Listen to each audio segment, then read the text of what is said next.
राजस्थान के एक छोटे से गांव खाटू में आखिर ऐसा कौन सा रहस्य छुपा है जिसके कारण हर साल करोड़ों लोग केवल एक कटे हुए सिर के दर्शन करने यहाँ खींचे चले आते हैं।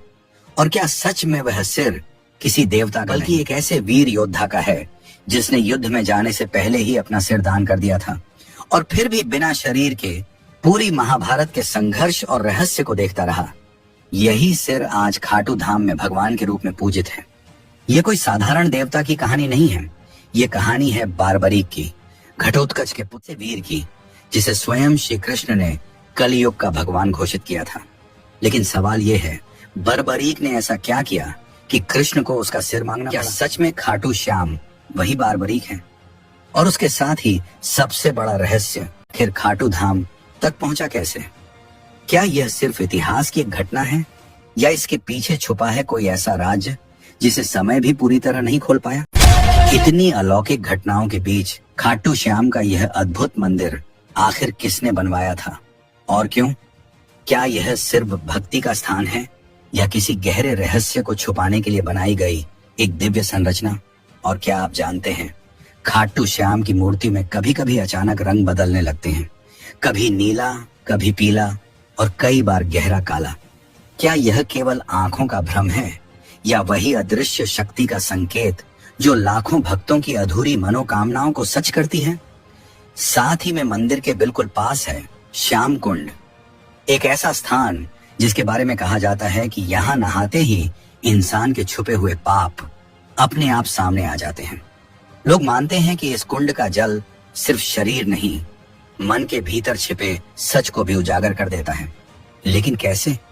क्या वाकई इस जल में कोई ऐसी अदृश्य शक्ति है जो इंसान के कर्मों का राज खोल देती है, या फिर यह भी खाटू श्याम की उन अनोखी लीलाओं में से एक है जिसे आज तक कोई समझ नहीं पाया? और इससे भी बड़ा एक और रहस्य है, वो 13 सीढ़ियां। कहते हैं ये सिर्फ मंदिर की सीढ़ियां नहीं बल्कि हर कदम किसी छुपे अर्थ की ओर इशारा करता है। कुछ कहते हैं कि जब कोई भक्त इन सीढ़ियों को पार करता है तो उसके मन की सच्ची इच्छा भी परीक्षा से गुजरती है। लेकिन इन 13 सीढ़ियों का असली राज क्या है, यह अब तक एक ऐसा रहस्य है जिसे कोई पूरी तरह समझ नहीं पाया। इन सब रहस्यों के बीच एक ऐसा रहस्य है जो लोगों को सचमुच चौंका देता है। साल 2020 में खाटू श्याम मंदिर की सालाना आमदनी करीब 12.5 करोड़ थी, लेकिन अचानक साल 2023 में यह बढ़कर लगभग 250 करोड़ तक पहुंच गई। आखिर ऐसा कैसे हुआ थी? क्या इस जबरदस्त बढ़ोतरी की, क्या यह सिर्फ बढ़ती श्रद्धा का परिणाम है या खाटू धाम में कुछ ऐसा घट रहा है जिसे आंकड़े भी छुपा नहीं पा रहे? क्योंकि जैसे जैसे भक्तों की संख्या बढ़ रही है वैसे वैसे मंदिर से जुड़ी रहस्यमयी घटनाएं भी बढ़ती जा रही हैं, मानो कोई हर वर्ष अपनी मौजूदगी और स्पष्ट कर रही हो। इतने सारे रहस्यों, चमत्कारों और अनसुलझे सवालों के बीच एक बात साफ है, खाटू में सिर्फ एक मंदिर नहीं खड़ा, यहाँ इतिहास, आस्था और महाभारत का सबसे अनोखा अध्याय अब भी सांस ले रहा है।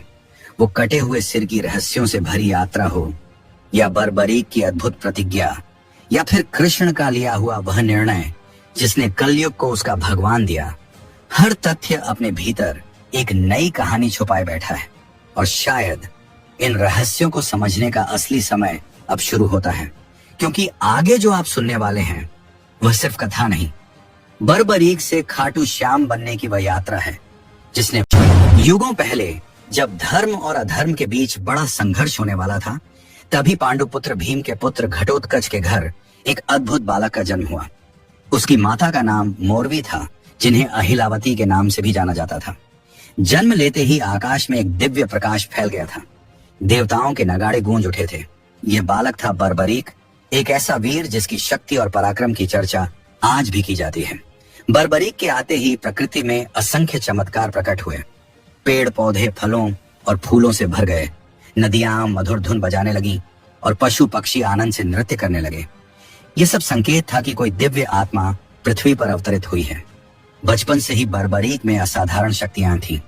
केवल 5 वर्ष की उम्र में उसने एक हाथी को अपनी मुट्ठी भर ताकत से रोक दिया था। 10 वर्ष का होते होते उसने एक ही दिन में 100 राक्षसों का अंत कर दिया था। मां मोरवी ने अपने पुत्र को सिखाया था, हे पुत्र, जीवन में हमेशा याद रखना कि सच्चा धर्म है हारने वाले की सहायता करना। जो कमजोर है, जो अकेला है, जो मुसीबत में है, उसका साथ देना ही सबसे बड़ा धर्म है। बर्बरीक ने इन शब्दों को अपने दिल में बसा लिया था। वह जानता था कि उसकी शक्ति का उपयोग हमेशा निर्बलों की रक्षा के लिए होना चाहिए। उम्र के 16वें वर्ष में बर्बरीक ने कठोर तपस्या की। हिमालय की ऊंची चोटियों पर जहां सिर्फ बर्फ ही दिखाई देती थी, उसने भगवान शिव की आराधना की। महीनों तक केवल हवा पर जीते हुए वह तप में लीन रहा। अंततः भगवान शिव प्रसन्न हुए और उन्होंने उसे 3 दिव्य बाण प्रदान किए। ये बाण साधारण नहीं थे, चमत्कारी थे। पहला बाण शत्रुओं के सभी कमजोर बिंदुओं को ढूंढकर उन पर लाल निशान लगा देता था। दूसरा बाण मित्रों और जिनकी रक्षा करनी हो उन्हें पहचान कर नीला चिन्ह बना देता था। तीसरा बाण सबसे प्रबल, ये लाल निशान वाले सभी शत्रुओं का अंत कर देता था और नीले निशान वाले सभी की रक्षा कर लेता था। माता मुर्वी जो स्वयं नागकन्या थी, उन्होंने अपने पुत्र को एक दिव्य धनुष भेंट किया। यह धनुष इतना शक्तिशाली था कि उसकी टंकार से ही शत्रु भयभीत हो उठते थे। इस धनुष का नाम था महाकाल दंड। इसकी विशेषता थी कि यह कभी लक्ष्य को चूकता नहीं था। बर्बरीक जिस भी शत्रु के बारे में मन में विचार करता, बाण सीधे उसी तक पहुंच जाता, चाहे वह कहीं भी छिपा हो, चाहे कैसी भी माया क्यों न रच दे। जब महाभारत युद्ध की घोषणा हुई, बर्बरीक के मन में भी युद्ध में उतरने की इच्छा हुई। उसने सोचा, यह तो धर्म और अधर्म का महान संग्राम है, इसमें मेरा शामिल होना आवश्यक है। पर सवाल यह था कि वह किस पक्ष में लड़े। मां के दिए संस्कारों के अनुसार उसे हारने वालों की तरफ से खड़ा होना था। अपने नीले घोड़े पर सवार होकर वह कुरुक्षेत्र की ओर चला। रास्ते में वह सबसे पूछता, कुरुक्षेत्र में कौन कमजोर पड़ रहा है? सबका एक ही उत्तर था, पांडव निर्बल हैं, कौरव शक्तिशाली। यह सुनकर बर्बरीक ने निश्चय कर लिया कि वह पांडवों का साथ देगा। कुरुक्षेत्र पहुंचकर वह एक वट वृक्ष के नीचे आराम करने बैठा। वहीं उसे एक तेजस्वी और सुंदर ब्राह्मण मिला। उसकी आंखों में अद्भुत चमक थी और मुस्कान में दिव्यता। वह ब्राह्मण और कोई नहीं बल्कि स्वयं भगवान कृष्ण थे, जो उसकी परीक्षा लेने आए थे।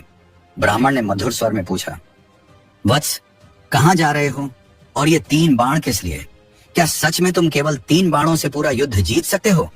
बर्बरीक ने विनम्रता से उत्तर दिया, हे ब्राह्मण देव, ये साधारण बाण नहीं है। एक बाण शत्रुओं को चिन्हित करता है, दूसरा मित्रों को, और तीसरा सभी शत्रुओं का अंत कर देता है।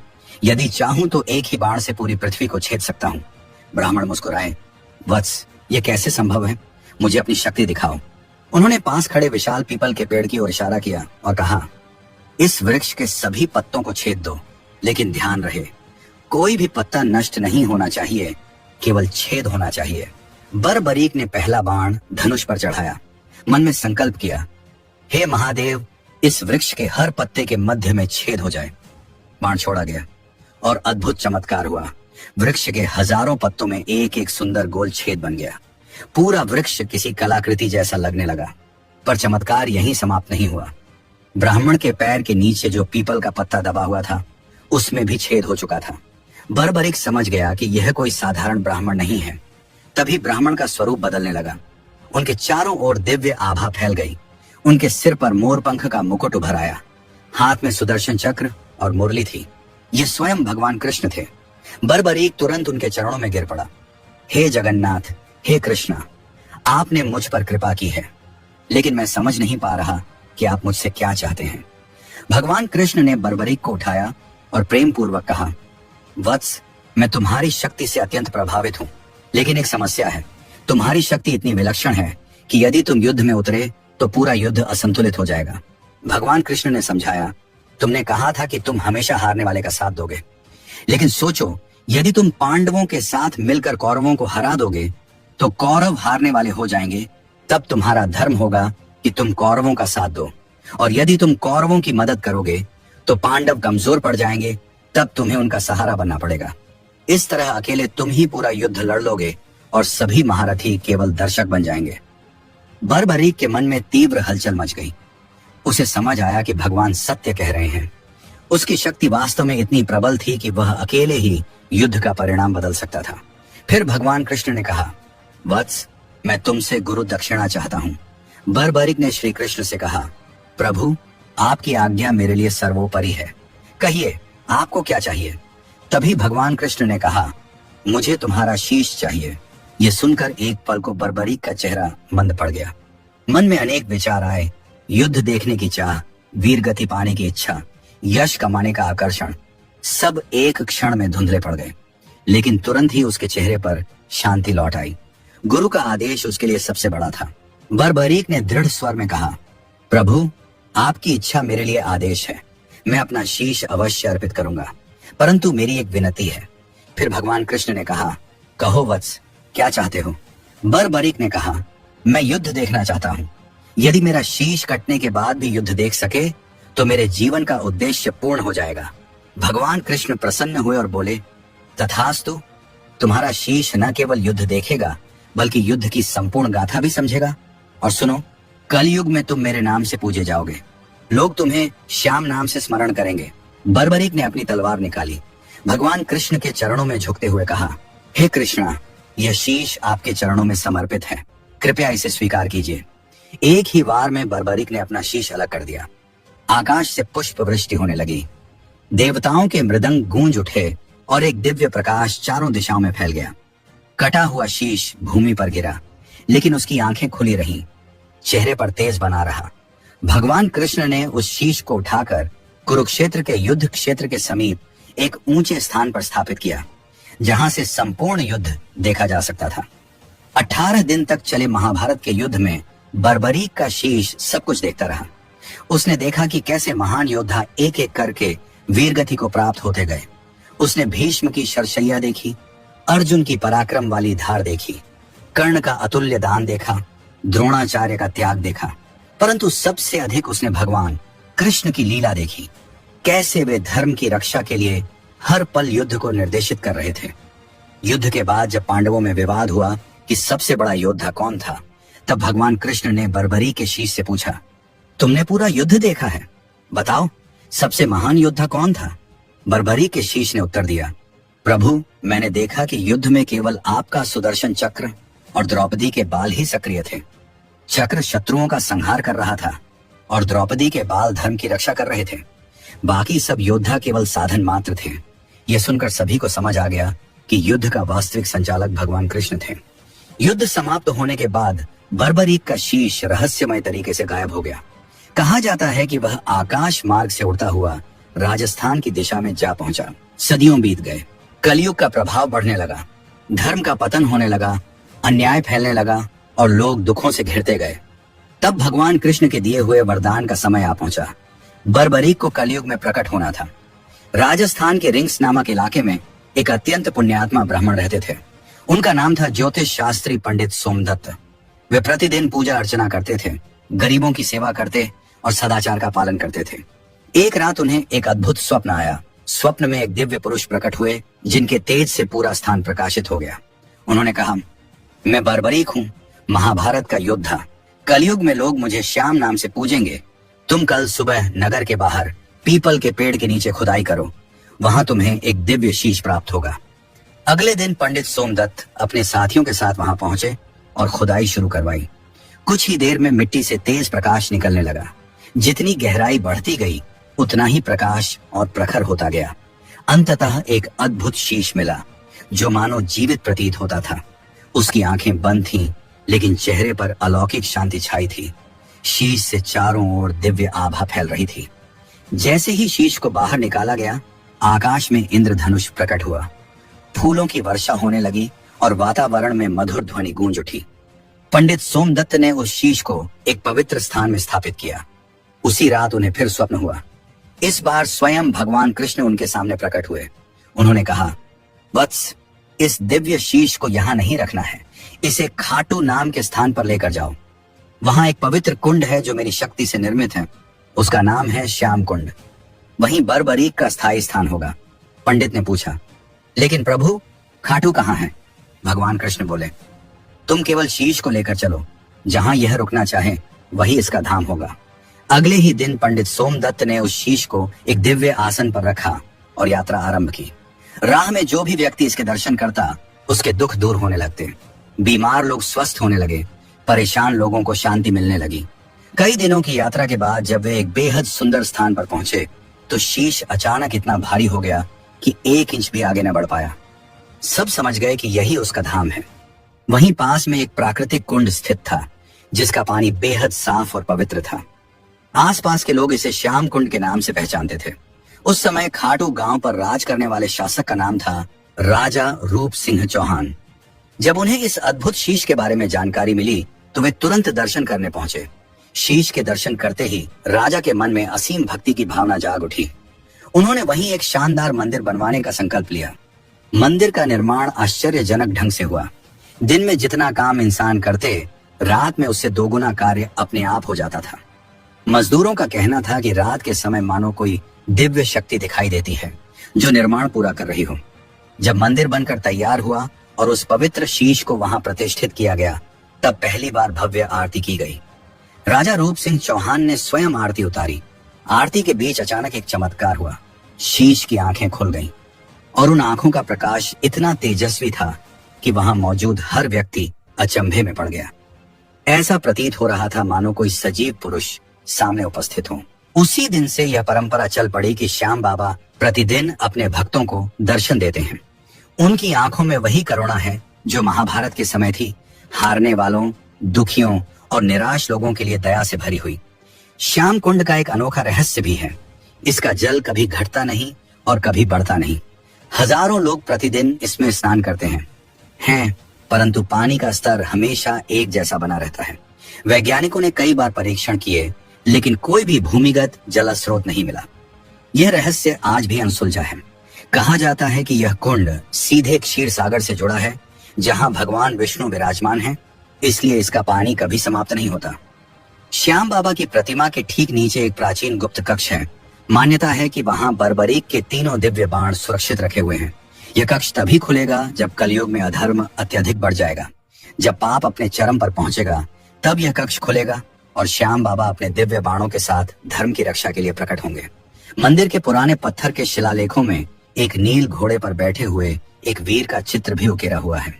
यह चित्र आज तक रहस्य माना जाता है और इसका सच्चा अर्थ कोई नहीं समझ पाया है। अब जब इस दिव्य गाथा के रहस्य एक एक करके प्रकट हो चुके हैं, अब समय आ गया है कि हम खाटू धाम के सबसे अद्भुत और प्राचीन रहस्य की ओर बढ़ें। वह रहस्य जिसे आज भी कोई पूरी तरह समझ नहीं पाया।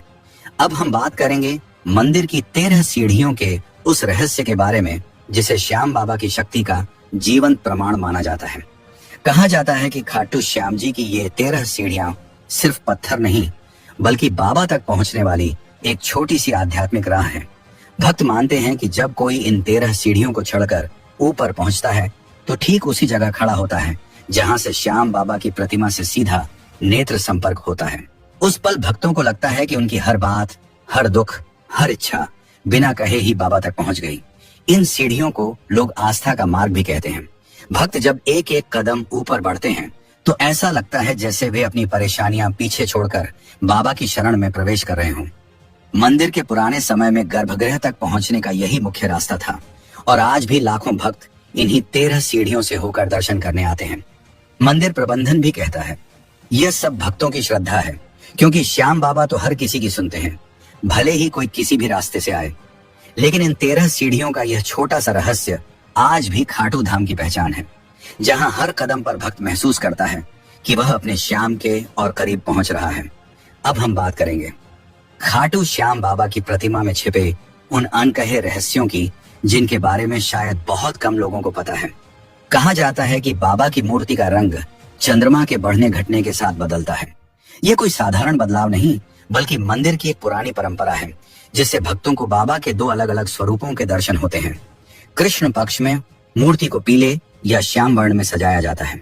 माथे से लेकर गालों तक चंदन का लेप लगाया जाता है, जिससे मूर्ति हल्के पीले और तेजस्वी रूप में दिखाई देती है। भक्तों को लगता है जैसे बाबा अपने सरल, शांत और करुणा भरे रूप में सामने खड़े हों। शुक्ल पक्ष में मूर्ति को शालिग्राम स्वरूप में सजाया जाता है। यह रूप काला होता है और इसे बाबा का मूल, अडिग और दिव्य स्वरूप माना जाता है। इस समय मूर्ति का तेज और गहराई देखते ही बनती है, मानो बाबा अपनी शक्ति के साथ भक्तों की रक्षा कर रहे हों। भक्तों का कहना है कि बाबा के इन दोनों रूपों में एक खास ऊर्जा होती है। एक रूप दिल को शांति देता है और दूसरा मन में विश्वास और शक्ति भर देता है। इसीलिए कहा जाता है कि खाटू धाम में आने वाला हर भक्त बाबा के साथ एक अलग ही जुड़ाव महसूस करता है, क्योंकि यहाँ हर दर्शन में, हर स्वरूप में बाबा अपने भक्तों को एक नई अनुभूति देते हैं। इन सब रहस्यों के बीच एक ऐसा रहस्य है जो लोगों को सचमुच चौंका देता है। साल 2020 में खाटू श्याम मंदिर की सालाना आमदनी करीब 12.5 करोड़ थी, लेकिन अचानक साल 2023 में यह बढ़कर लगभग 250 करोड़ तक पहुंच गई। आखिर ऐसा कैसे हुआ? क्या वजह थी इस जबरदस्त बढ़ोतरी की? तो चलिए अब हम इस नए रहस्य को भी करीब से समझने की कोशिश करते हैं। जैसे जैसे समय आगे बढ़ा, खाटू श्याम जी की महिमा चारों दिशाओं में फैलती गई। कोई नहीं समझ पाया कि अचानक बाबा की लोकप्रियता इतनी तेजी से कैसे बढ़ गई। पर भक्त कहते हैं, जब समय आता है तो खुद श्याम बाबा अपने भक्तों को अपनी ओर खींच लेते हैं। पिछले कुछ वर्षों में इंटरनेट और सोशल मीडिया पर श्याम बाबा के भजन, कीर्तन और रीलें जिस तरह वायरल हुई, उसने लाखों लोगों को बाबा के चरणों से जोड़ दिया। खासकर एक नाम जिसने भक्तों के दिलों में गहरी छाप छोड़ी, कन्हैया मित्तल। कहा जाता है कि पहले बहुत कम लोग उन्हें जानते थे, लेकिन जब उन्होंने सूरत में भजन गाया, हारा हूं बाबा पर तुझ पे भरोसा है, उस पल से मानो श्याम बाबा ने उन्हें अपनी विशेष कृपा दे दी। उनकी आवाज, उनकी भक्ति और उनका भावुक अंदाज लाखों लोगों के दिलों को छू गया। उन्होंने भजनों को नई धुनों, नई बीट्स और सरल लाइनों में पिरोया, ताकि हर उम्र का भक्त आसानी से श्याम जी से जुड़ सके। उनके पीछे पीछे देश के कई बड़े गायक भी बाबा के भजन गाने लगे। हर तरफ सिर्फ एक ही नाम गूंजने लगा, खाटू के श्याम। धीरे धीरे यह भक्ति लहर इतनी बढ़ी कि बाबा के दरबार में आने वाले भक्तों की संख्या हर महीने बढ़ने लगी। खास बात यह है कि अब युवाओं का आकर्षण सबसे अधिक दिखता है। उनके लिए श्याम बाबा सिर्फ एक देवता नहीं, बल्कि एक ऐसे सहारा बन गए हैं जो हारे को भी उठाकर खड़ा कर देते हैं। आज खाटू धाम उत्तर भारत के सबसे तेजी से बढ़ते हुए धार्मिक स्थलों में से एक है। हर सप्ताह लाखों भक्त दर्शन करने आते हैं और सालाना लखी मेले में तो भीड़ का कोई अंत ही नहीं रहता, जैसे पूरा संसार बाबा की शरण में उमड़ आया हो। और इन सब के बीच सबसे सुंदर बात यह है, भक्तों का विश्वास। लोग मानते हैं कि बाबा ने ही समय आने पर अपने नाम को फैलाया, ताकि अधिक से अधिक लोग उनकी कृपा और करुणा का अनुभव कर सकें। श्याम बाबा कहते भी हैं, जो भी मेरे दरबार तक आता है खाली नहीं लौटता। आज खाटू धाम न केवल भारत बल्कि पूरी दुनिया के भक्तों के लिए एक पवित्र स्थान बन चुका है। यहाँ हर कदम, हर दर्शन, हर भजन और हर प्रार्थना हमें बाबा के और करीब ले जाता है। यही वजह है कि खाटू श्याम बाबा का नाम आज भी हर दिल में श्रद्धा और विश्वास के साथ गूंजता है। और इसीलिए कहा जाता है, जहाँ बाबा श्याम का नाम है, वहाँ आस्था, शक्ति और आशा हमेशा जीवित रहती है। खाटू श्याम हमारे समय के सबसे दिव्य मार्गदर्शक हमारे जीवन के हर क्षण में साथ हैं। उनके चरणों में श्रद्धा अर्पित करने वाला हर भक्त अनुभव करता है कि बाबा की ममता, उनकी शक्ति और उनका आशीर्वाद हमेशा हमारे साथ है। खाटू श्याम सिर्फ एक मंदिर नहीं, बल्कि विश्वास, भक्ति और आशा का अमूल्य प्रतीक है।